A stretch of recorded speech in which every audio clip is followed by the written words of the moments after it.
Game cover was inspired by the game Ori and the Will of the Wisp.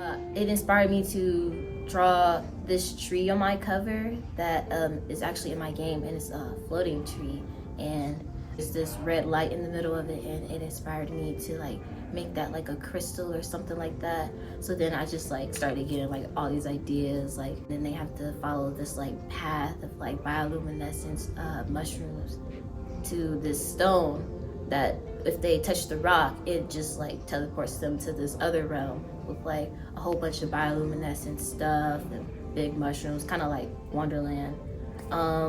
And they have to just it's like a little journey.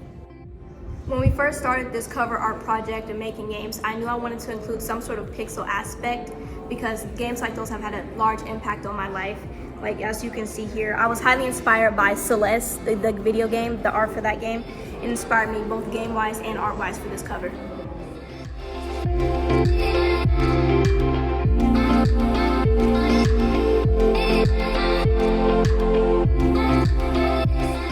So this is the cover art for the horror game I'm making for video game design. I added the flashlight that I got from the asset store. I wanted to make it like dark because it is a horror game after all. I do like how it turned out.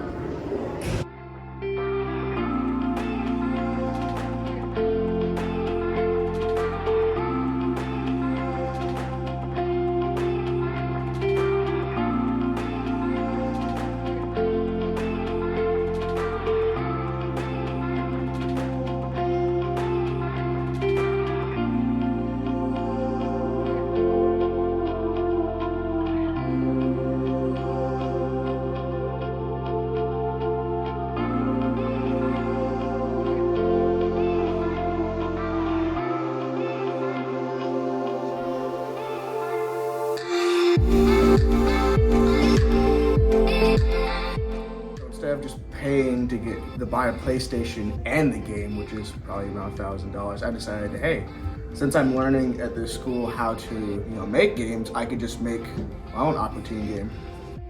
While I was making the cover of the game, I kind of wanted to make it like Castaway, if Castaway was kind of like like a regular episode of Aqua Teen, but more chaotic than usual. So I added like asteroids in the background and like an island.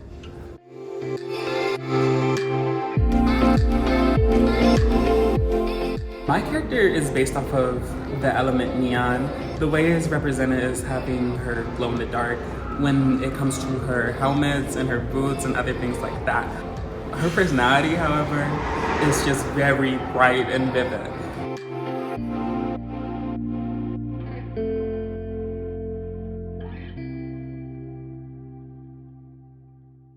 My character Trixie is based off of the element of chlorine. I was inspired to make her lean on the side of how chlorine in its gas form as it emits a suffocating odor which is exceedingly poisonous. When picking the element, we were to create an archetype class. I picked the Jester, which led to another idea of her producing chlorine in its gas form to be somewhat of a reference of laughing gas. This is my character Busy. She's based off the element Bismuth. She's colorful and kind of grayscale because Bismuth can be very colorful and very grayscale at the same time.